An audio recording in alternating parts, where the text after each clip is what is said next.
Hello class 11th chapter 4 animal kingdom की ये next video है। इससे पहले वाली वीडियो में हमने बेसिस ऑफ क्लासिफिकेशन की किस आधार पर क्लासिफिकेशन किया जाता है उन चीज़ों के बारे में पढ़ा था।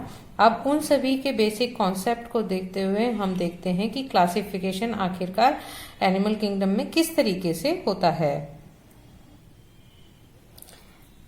एनिमल किंगडम का अगर हम क्लासिफिकेशन देखें तो यहाँ पर हमने जो आपके बेसिस ऑफ क्लासिफिकेशन लिए थे उसमें हमने लेवल ऑफ ऑर्गेनाइजेशन देखा था, सिमेट्री देखी थी, कैविटी देखी थी, है ना। तो इन बेसिस के आधार पर फिर हमने किस तरीके से उसे फाइलम में डिवाइड किया है यहाँ हमने एक चार्ट के रूप में दिखाया है आपको।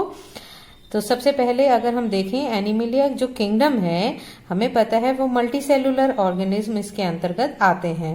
लेकिन हमने पहले पढ़ा था, आपको पहले वाली वीडियो में बताया था कि मल्टी सेलुलर के हिसाब से लेवल ऑफ ऑर्गेनाइजेशन अगर हम देखें तो वो दो प्रकार से हो सकता है, या तो सेलुलर या टिश्यू ऑर्गन और ऑर्गन सिस्टम के। सेलुलर मीन्स यहाँ पर जो कोशिका स्तर है वो आपका बहुत सिंपल होगा। यहाँ पर हर एक कोशिका अपना काम करेगी, कोई परफेक्शन वहाँ पर ऐसा नहीं होगा, ठीक है। तो अगर ऐसा लेवल ऑफ ऑर्गेनाइजेशन सेलुलर है तो उसमें जो प्राणी आते हैं हमारे वो पोरिफेरा फाइलम के प्राणी आते हैं, ठीक है।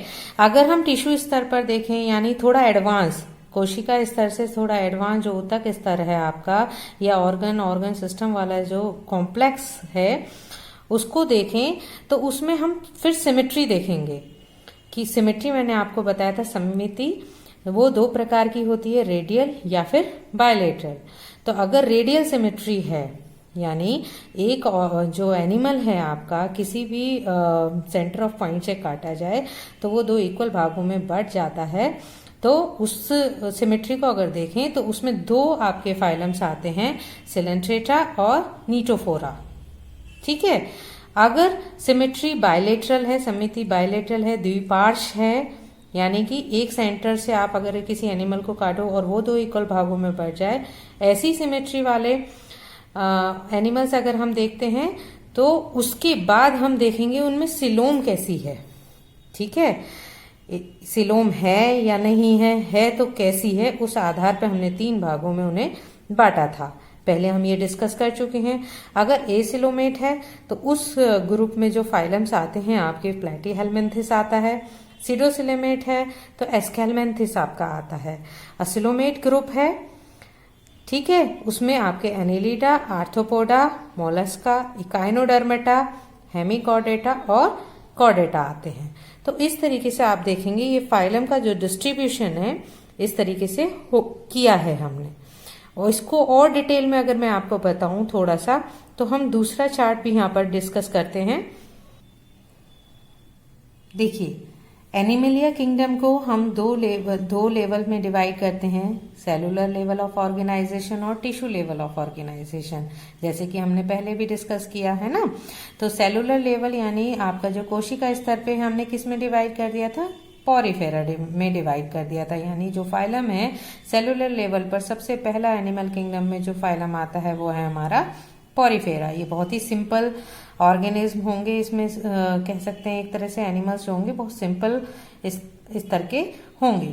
अगर हम टिश्यू लेवल पे आते हैं तो टिश्यू लेवल पे फिर हम तीन भागों में उसे बांटते हैं, एसिलोमेट, सीडोसिलोमेट और सिलोमेट्स। तो एसिलोमेट्स में हमारे सिलेंट्रेटा और प्लेटीहेलमिन्थिस आ गए थे और सीडोसिलोमेट में हमारे निमेटोड्स आ गए।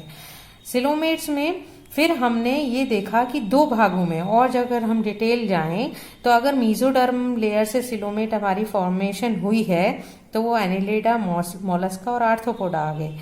लेकिन अगर एंडोडर्म से उसका ओरिजिन हुआ है सिलोम का, ठीक है, पाउचेस के फॉर्म में, तो उस आधार पर फिर हम ये देखेंगे कि उसमें नोटोकॉर्ड है या नहीं है, ठीक है। अगर उसमें नोटोकॉर्ड नहीं है तो उसे हम इकाइनोडर्मेटा ग्रुप के मेंबर्स आएंगे उसमें, और नोटोकॉर्ड है तो कॉर्डेटा ग्रुप में, ठीक है। अब ये कॉर्डेटा अगर इसका जो फेट है या फ्यूचर कह सकते हैं हम, आगे चलकर ये लार्वल स्टेज तक ही कंटिन्यू कर पाती है, तो हम इसे प्रोटोकॉर्डेट ग्रुप में रखते हैं, यानी रूडिमेंट्री रह जाती है, परमानेंट आगे तक नहीं रहती है ये नोटोकॉर्ड। तो वो ग्रुप कौन सा होता है? प्रोटोकॉर्डेट। अगर ये जो नोटोकॉर्ड है आपकी आगे चलकर वर्टिब्रल कॉलम में चेंज हो जाती है, यानी आपका जो वर्टिब्रा है उसमें चेंज हो जाती है, तो हम उस ग्रुप को कहते हैं वर्टिब्रेट ग्रुप।